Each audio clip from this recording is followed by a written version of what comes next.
Hello guys, once again you all are welcome to my channel Need for Everyone। तो ये जो lecture होगा ये बहुत ही इम्पोर्टेंट लेक्चर होना है क्योंकि क्लास 12 में ऑर्गेनिक रिएक्शन की जो मैकेनिज्म होती है उसकी फाउंडेशन ही यहाँ से शुरू होगी।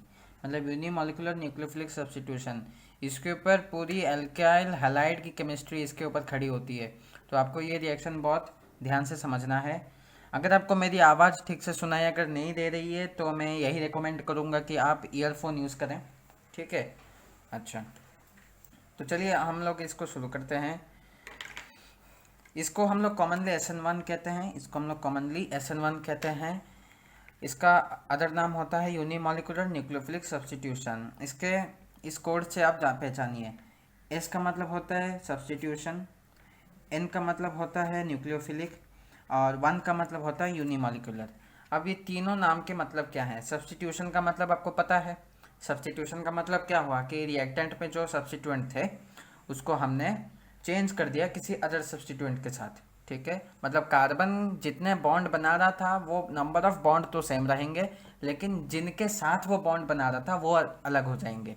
मतलब जो एलिमेंट कार्बन के सब्स्टिट्यूएंट थे वो अलग हो जाएंगे। न्यूक्लियोफिलिक हमने क्यों कह रखा है? क्योंकि यहाँ पे जो है न्यूक्लियोफाइल यहाँ पे इन्वॉल्व होता है।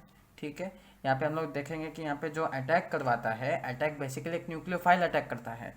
ठीक है, हम लोग वही देखेंगे अभी। न्यूक्लियोफाइल हम लोग जानते हैं कि वो स्पीसीज होते हैं जो कि इलेक्ट्रॉन रिच होते हैं, जिनके पास में लोन पेयर ऑफ इलेक्ट्रॉन या फिर एक्सेस ऑफ इलेक्ट्रॉन्स रहते हैं, उनके ऊपर एक नेगेटिव चार्ज भी रह सकता है। और वो लोग हमेशा न्यूक्लियस की तलाश में रहते हैं, मतलब उनको हमेशा न्यूक्लियस चाहिए। मतलब कहीं पे भी इनको अगर लेस इलेक्ट्रॉन डेंसिटी या फिर पॉजिटिव चार्ज कहीं पे अगर दिखेगी हाइड्रोकार्बन में, तो वो उसी कार्बन को अटैक करना प्रिफरेबल समझते हैं।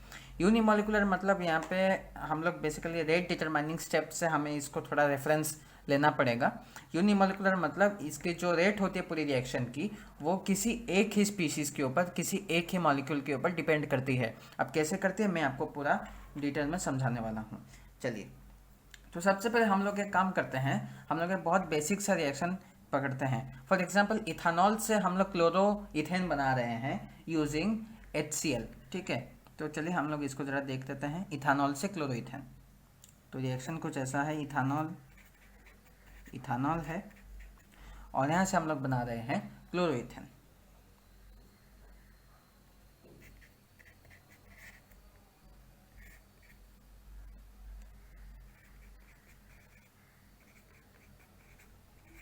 ऐसा कुछ, ठीक है। तो इससे हम लोग क्या बना रहे हैं? क्लोरोइथेन।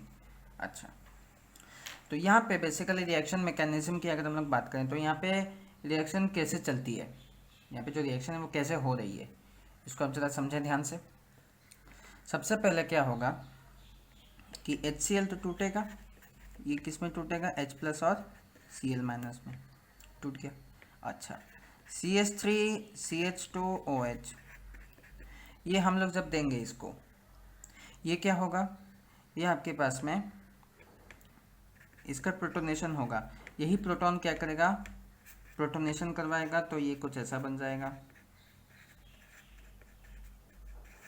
और हम लोग जानते हैं कि वाटर जो होती है बहुत अच्छी लिविंग ग्रुप होती है, तो ये क्या हो जाएगी? वाटर यहाँ से निकल जाएगा, तो आपके पास में क्या बचा? CH2+ और H2O। ठीक है, उसके बाद में एक हम लोग रिएक्शन लेते हैं, तो यहाँ पे क्या होगा? CH2+ आ गया, क्लोरीन माइनस है, तो ये दोनों अटैक कर देंगे Cl। अच्छा, ये आपका बेसिकली एक न्यूक्लियोफाइल है। और यहाँ पे देखें इस कार्बन के ऊपर कौन अटैक कर रहा है? न्यूक्लियोफाइल अटैक कर रहा है। इसको हम लोग क्यों नहीं कहेंगे कि ये जो प्रोटॉन है वो कार्बन को अटैक नहीं कर रहा, वो ऑक्सीजन को अटैक कर रहा है। ठीक है, लेकिन यहाँ पे कार्बन को कौन अटैक कर रहा है? क्लोरीन। और क्लोरीन यहाँ पे एक न्यूक्लियोफाइल है, तो हम लोग यहाँ पे इसको कहेंगे कि ये जो है न्यूक्लियोफिलिक सब्स्टिट्यूशन हो गया। ठीक है, न्यूक्लियोफिलिक सब्स्टिट्यूशन हो गया। ये बात आपको समझ लेनी है ध्यान से। अच्छा, और एक मैं आपको रिएक्शन दिखाता हूँ, वो बड़ा बहुत बेसिक सा रिएक्शन है। हम लोग एक काम करते हैं कि अगर मैं कोई एक क्लोरोबेंजीन में नहीं, मैं एक काम करता हूँ, मिथाइल बेंजीन टाइप का मैं लेता हूँ, मिथाइल क्लोरोबेंजीन ऐसा।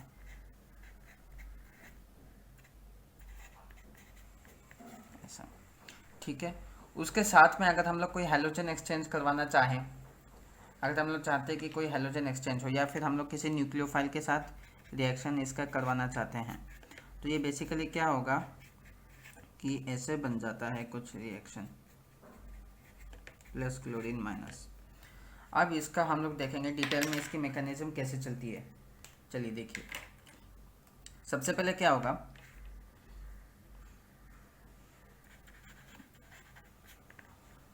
इसको मैं पीएच लिख देता हूँ, ठीक है। पीएच का मतलब फिनाइल, CH2Cl।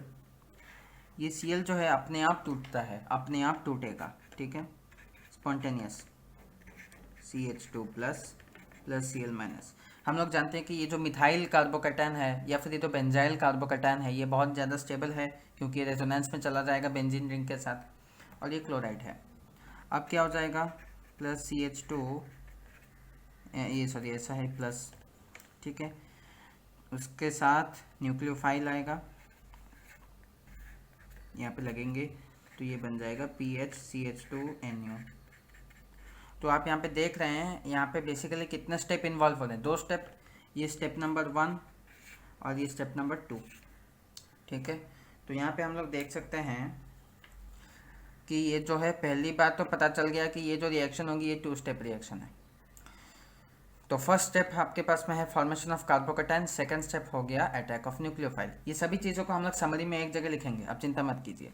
अच्छा, अब बात यह है कि यहाँ पे RDS कौन सा होगा। RDS कौन सा होगा, पहला स्टेप यहाँ पे RDS है, ये वाला जो स्टेप है यहाँ पे RDS है, ठीक है।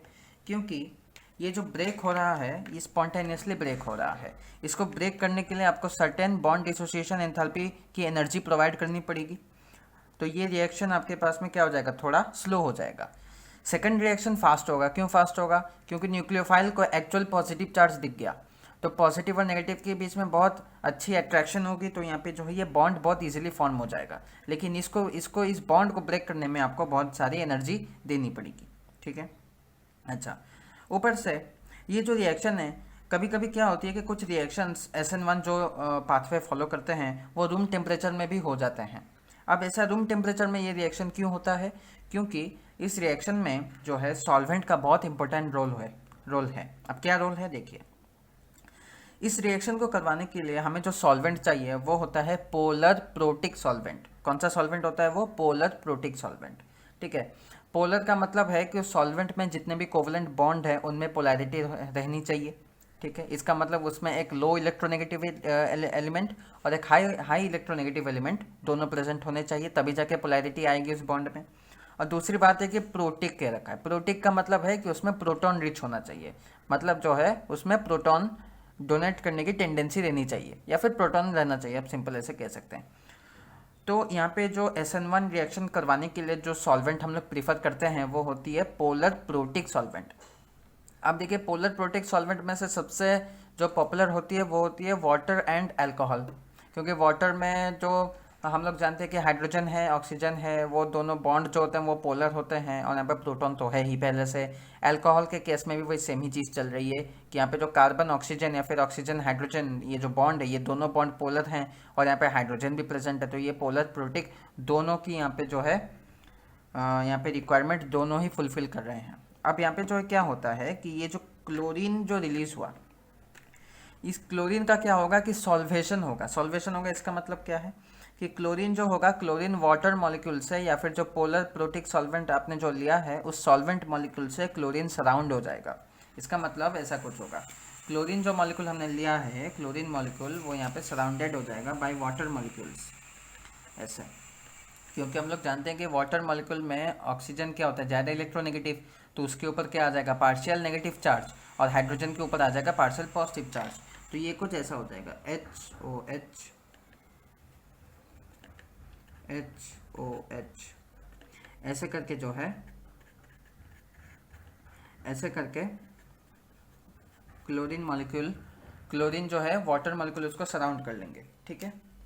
अब जैसे सराउंड करेंगे इस क्लोरीन मॉलिक्यूल को थोड़ी स्टेबिलिटी मिल जाएगी, क्योंकि यहाँ पे जो है आपकी हल्की हल्की अट्रैक्शन हो रही है, क्योंकि यहाँ पे जो है डेल्टा पॉजिटिव डेल्टा नेगेटिव ये तो सभी हाइड्रोजन के ऊपर यही हालत है, तो ये क्लोरीन और हाइड्रोजन के बीच में हल्की हल्की सी बॉन्डिंग हो रही है, ठीक है, ये हल्की हल्की सी अट्रैक्शन हो रही है, ठीक है। इसको आप हाइड्रोजन बॉन्डिंग मत पकड़ लेना, लेकिन यहाँ पे एक हल्की हल्की सी इंटरेक्शन हो रही है। इस इंटरेक्शन के कारण एक सॉल्वेशन एनर्जी बोल के एक बात निकलती है, एक एनर्जी निकलती है। उस एनर्जी को हम लोग कहते हैं सॉल्वेशन एनर्जी। क्या कहते हैं उसको? सॉल्वेशन एनर्जी, ठीक है।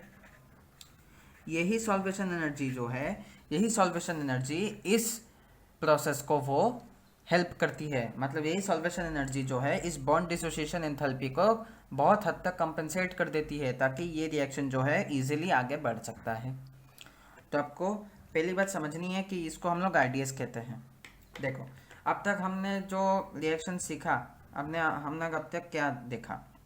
पहली बात कि SN1 का मतलब होता है सब्स्टिट्यूशन न्यूक्लियोफिलिक यूनिमॉलिक्यूलर, ठीक है। पहला स्टेप होता है फॉर्मेशन ऑफ कार्बोकेटाइन, दूसरा स्टेप होता है न्यूक्लियोफाइल का एडिशन।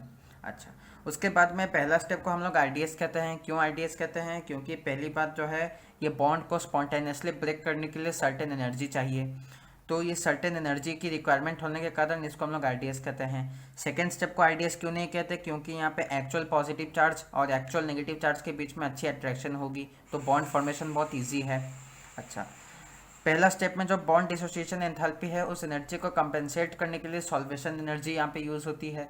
सॉल्वेशन एनर्जी क्या होती है? ये जो हैलोजन जब आपका रिलीज़ हो गया, तो हैलोजन रिलीज़ होने के बाद में हमने जो मीडियम लिया है उसमें पोलर प्रोटिक सॉल्वेंट है।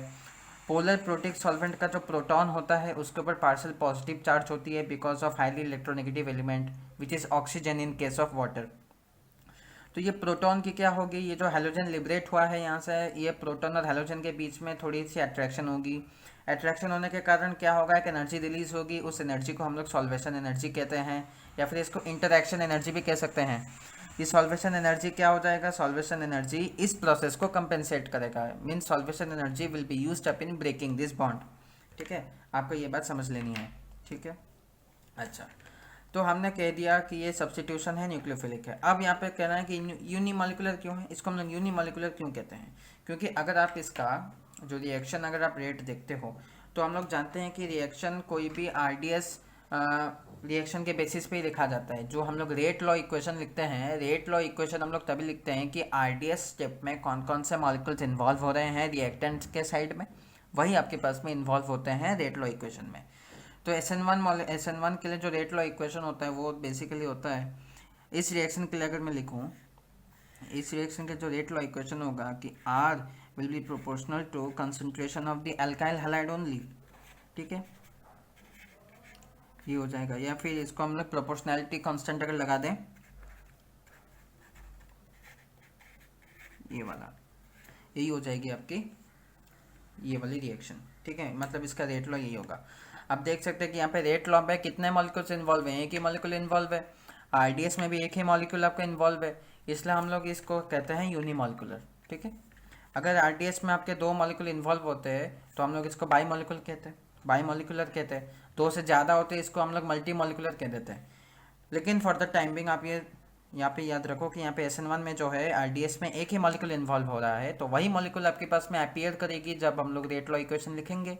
तो रेट लॉ इक्वेशन में एक ही मॉलिक्यूल यहाँ पे है, दिख रही है एक ही मॉलिक्यूल, तो इसको हम लोग कहेंगे यूनिमॉलिक्यूलर, ठीक है। अच्छा, उसके बाद में हम लोग बात करते हैं यहाँ पे रेट किसका ज़्यादा होगा, किसका कम होगा। जाहिर सी बात है कि यहाँ पे जिसकी सॉल्वेशन ज़्यादा होगी तो उतनी ज़्यादा सॉल्वेशन एनर्जी आएगी, उतनी ज़्यादा ये रेट फास्ट होगी।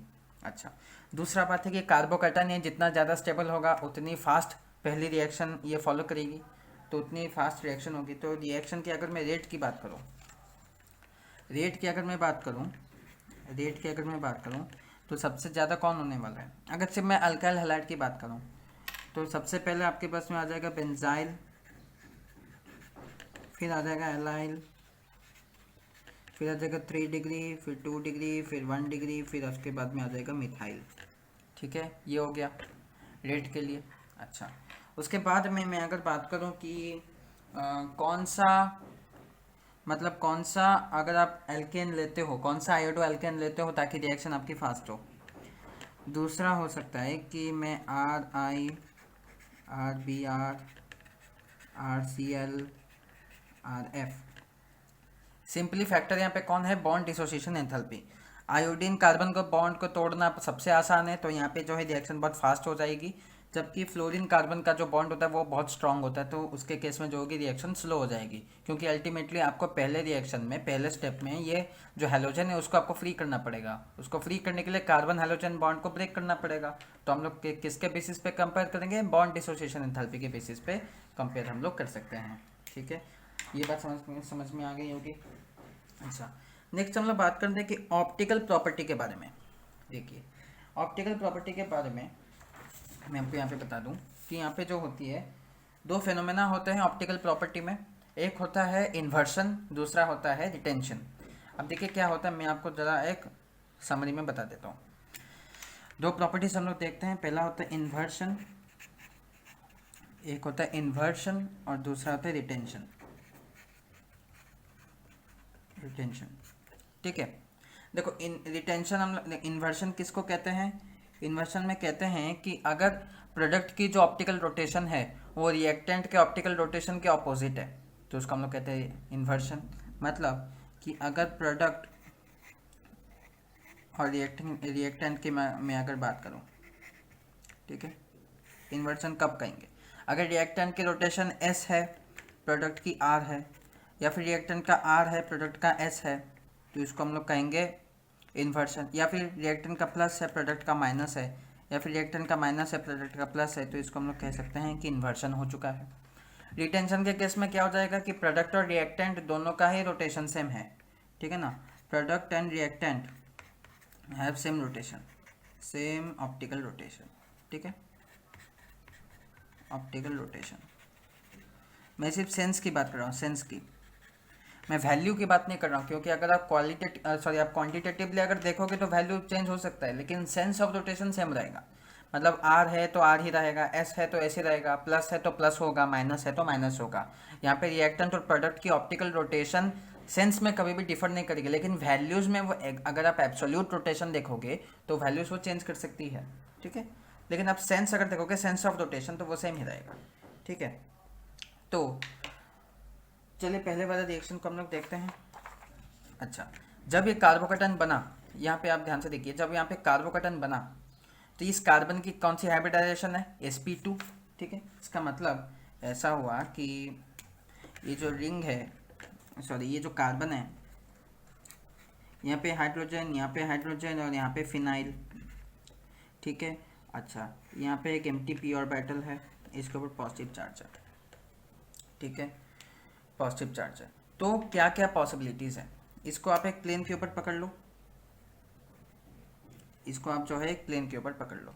ठीक है, आप ऐसे समझ लो, देखो मैं आपको ऐसे समझाता हूँ कि आप ऐसे समझ लो कि इस प्लेन के ऊपर ये वाला बीच वाला जो डॉट है, ये आपका समझ लीजिए कार्बन है, और यहाँ पे समझ लीजिए यहाँ पे 3 आपके हाइड्रोजन यहाँ पे है, या फिर मैं पेन से अगर दिखा दूँ, यहाँ पे आपके पास में 3 हाइड्रोजन है, और ये फिनाइल आपका ऐसे फिनाइल है।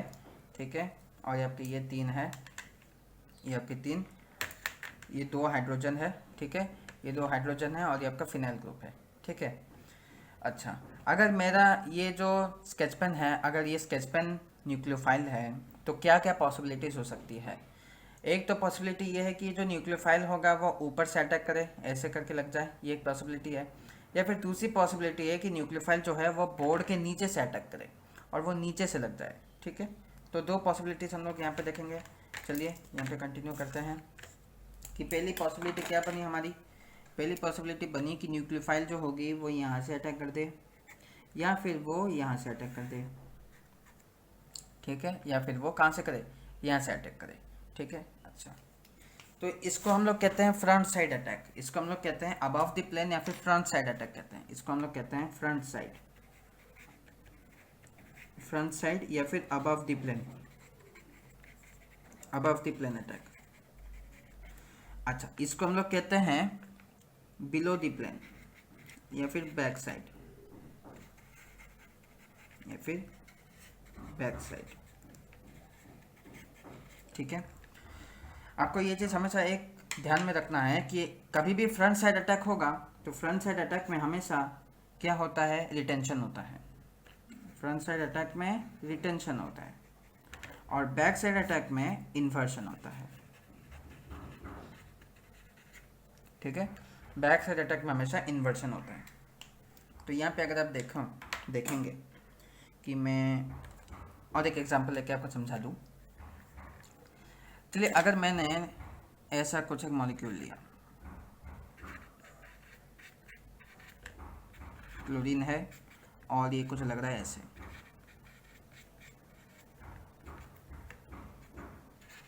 ठीक है। अब न्यूक्लियोफाइल, अब बात है कि न्यूक्लियोफाइल कहाँ से अप्रोच करेगा। वो चाहे तो यहाँ से अप्रोच कर सकता है, यहाँ से न्यूक्लियोफाइल की अगर मैं बात करूँ तो वो यहाँ से अप्रोच कर सकता है, लेकिन और यहाँ से भी अप्रोच कर सकता है। अगर आप एक बात समझो, अगर वो सामने से अप्रोच करे, ये जो क्लोरीन है वो तो सामने से ही लिबरेट हो रहा है। क्लोरीन जो, ये जो बॉन्ड टूट के जो क्लोरीन निकल रहा है वो तो सामने से निकल रहा है। और ये न्यूक्लियोफाइल अगर फ्रंट साइड अटैक करेगा तो क्या होगा, रिपल्सन फेस करना पड़ेगा क्लोरीन से। क्यों? क्योंकि न्यूक्लियोफाइल के ऊपर क्या है, न्यूक्लियोफाइल के ऊपर माइनस चार्ज है, क्लोरीन के ऊपर भी माइनस चार्ज है। अगर न्यूक्लियोफाइल भी क्लोरीन के डायरेक्शन से ही अगर अप्रोच करना शुरू करते हैं तो क्लोरीन जो वहाँ से लिबरेट हो रहा है वो इन दोनों के बीच में क्या होगा, रिपल्सन होगा। तो अगर रिपल्सन होगा तो फ्रंट साइड अटैक की जो टेंडेंसी है वो क्या हो जाएगी, लेस हो जाएगी। ठीक है। तो हमेशा हम लोग देखते हैं कि यहाँ पे जो होती है इन्वर्जन यहाँ पे ज़्यादा डोमिनेंट हो जाती है। अगर आप यूनिमोलिकुलर की बात करोगे, यूनिमोलिकुलर SN1 की अगर हम लोग बात करें तो SN1 में क्या होता है कि हमेशा जो होती है न्यूक्लियोफाइल प्रीफर करेगी back side attack. Front side attack भी होती है लेकिन ज़्यादा हो जाती है बैक साइड अटैक। क्यों? क्योंकि बैक साइड अगर अटैक करेगा तो उसे इस क्लोरीन मॉलिक्यूल से कोई भी रिपल्सन फेस नहीं करना पड़ेगा। फ्रंट साइड से अगर आ जाए तो क्लोरीन मॉलिक्यूल उसे रिपेल कर देगी, तो वहाँ पे जो है फ्रंट साइड अटैक की टेंडेंसी लेस हो जाती है। ठीक है। तो यहाँ पे अगर मैं इन्वर्जन इज टू रिटेंशन की अगर बात करूँ तो यहाँ पे 60:40 की रेशियो होती है। अगर बैक से अटैक करे तो इन्वर्जन हो जाएगी, फ्रंट से अटैक करे तो रिटेंशन होगी। बैक से अटैक अगर करेगा तो यहाँ पे जो इन्वर्जन होगी, और बैक से अटैक करने का टेंडेंसी ज़्यादा है तो वो हो जाएगी 60। रिटेंशन कब होगी, जब फ्रंट साइड अटैक होगा, तो रिटेंशन की टेंडेंसी लेस है तो वो हो जाएगा 40। ठीक है। अच्छा, तो चलिए हम लोग ज़रा समरी में लिख देते हैं हमने अब तक क्या क्या देखा। तो पहला हमने देखा कि ये जो है 2 स्टेप प्रोसेस है। हमने पहला बात यहाँ पे क्या देखा कि ये जो प्रोसेस है 2 स्टेप प्रोसेस। ठीक है। इससे फर्स्ट क्या है और सेकंड क्या है। फर्स्ट है कार्बोकैटायन फॉर्मेशन और सेकंड है न्यूक्लियोफाइल अटैक। ठीक है, सेकंड है आपका न्यूक्लियोफाइल अटैक। अच्छा, नेक्स्ट है अगर हम लोग बात करें, फर्स्ट स्टेप ही आपके पास में RDS होती है।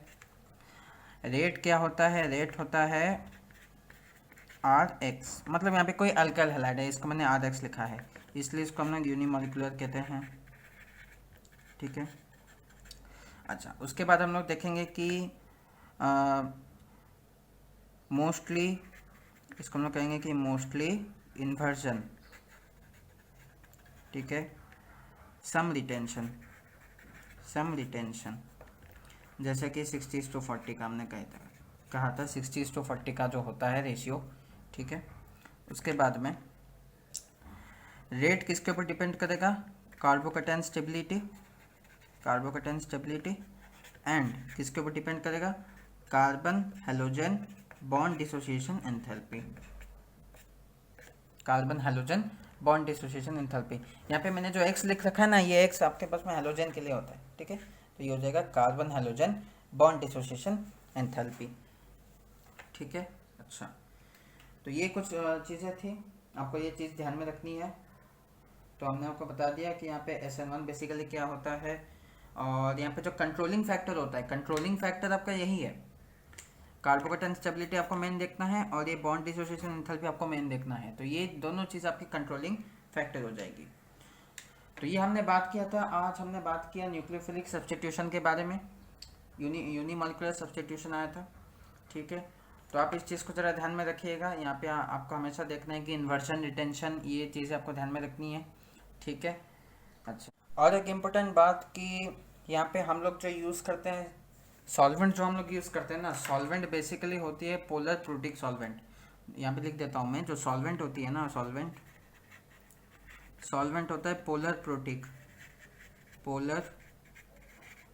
प्रोटिक सॉल्वेंट, जैसे कि वाटर, अल्कोहल, ठीक है, इस टाइप का एक्सेट्रा।